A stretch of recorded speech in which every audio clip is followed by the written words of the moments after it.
ලේලි කියනවා හාමුදුරුවනේ මම ඇවිල්ලා ගෙදරට සති 2යි අම්මා මම උයන ඒවා කන්නේ නැහැ. මේ ප්‍රශ්නේ තමයි මහත්තයෝ ගෙවල් වල ගොඩක් තියෙන. අනේක උහුලන්න බෑ. අනේක දරන්න බෑ. මම කිව්වා උදේ වැඩට යනකොට නැන්දම් මට වඳින්න. ගත් කටටම ලේලි කියනවා හාමුදුරුවනේ වඳිනකොටම අනිත් පැත්ත හැරෙනවලු. අනික් පැත්ත හැරෙන එක කාගේ වැඩක්ද? එක නැන්දම්මගේ වැඩක්. දැන් බුදුහාමුදුරුවෝ මේක නේද අපිට ඉගන්වුවේ? අක්කොච්චි මං අවදි මං අජිනි මං අබාසි මේ හාසි මේනේ යේතං උපනයන්ති වේරන්තේ සූපසම්මති වේරන්තේ සන් ඔහොමනේ ගාථා දෙක තුලම උගන්වන්නේ. අපිට අඩන්තේට්ටම් කරන බණින අවලාද නගන උදවියට උන්වහන්සේ මොකක්ද ඉගන්නේ? අසවලා මට බැන්නේය ගැහුවේය පහර දුන්නේයයි කියලා එකට එක කරන්න කිව්වද? එකට එක කරන්න කිව්වේ නැහැ.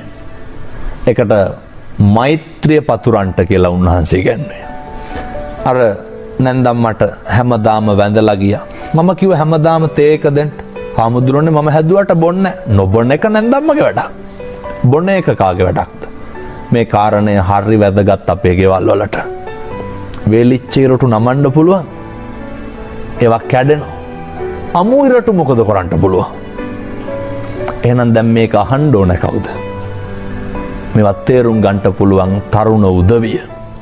මම කිව්වා හැමදාම බත් එක බෙදලා දීලා යන්න. හාමුදුරනේ මම බෙදුවට කන්නේ නැහැ.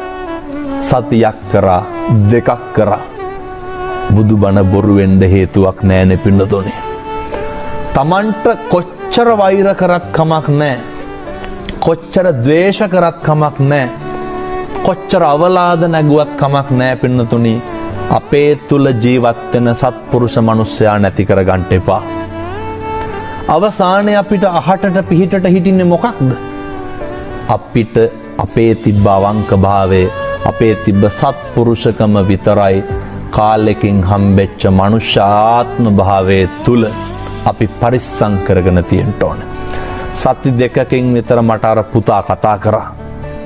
කියනවා පොඩි හාමුදුරුවනේ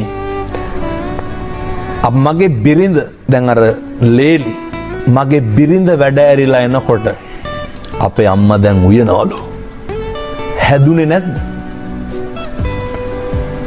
මෛත්‍රියට මොකක්ද කරන්න බැරි මතකයිනේ නන්දි විශාල ජාතකය. ඇද්දගල් 500 එක පිම්මට තියලා ආදරේට ගෙදර හරි ආදරෙන් හිට